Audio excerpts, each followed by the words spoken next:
తవ్విన గోతులోంచి కాకుండానండి మళ్ళీ ఫ్రెష్గా సరిగ్గా స్నానాలకు వచ్చి రేవు తిన్నంగా కొత్తగా గాడి పెట్టండి ఈ కిందంతా తీసేసి ఏదైతే వీళ్ళు గుంటలు పెట్టారో దాన్ని పొడుస్తున్నారు. ఇక్కడ ఈ పరిస్థితి అడగడానికి వస్తే కొట్టడానికి వస్తున్నారు. చాలా దారుణంగా ఉంది వ్యవహారం. ఏం అర్థం అవట్లేదు.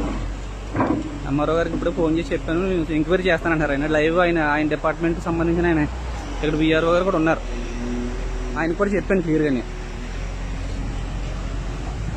అండ్ ఇలా తవ్వుతున్నారు, ఇది సరిగ్గానే ఇక్కడ తవ్వేసి ఇది వేస్తున్నారు. ఇదేంటంటే మళ్ళీ ఇక్కడ పిచ్చి పెడుతున్నారండి. నేను అడిగిన కూడా ఆయన ఎంక్వైరీ చేస్తానంటున్నారు. ఈయనేమో ఇక్కడ దగ్గర ఉండి ఇదంతా కూడా మన తవ్వింది, ఈ గాడి తవ్వింది. ఇది పొడ్చడం మానేసి కొత్తగా ఇప్పుడు ఏంటంటే రేవు తిన్నాక పోయి పెట్టిస్తున్నారు. పెట్టించి ఆ మట్టి అందుకని ఇక్కడ విఆర్ఓ గారు కూడా దగ్గర నుంచి చేస్తారు పని. ఇదని పొజిషన్.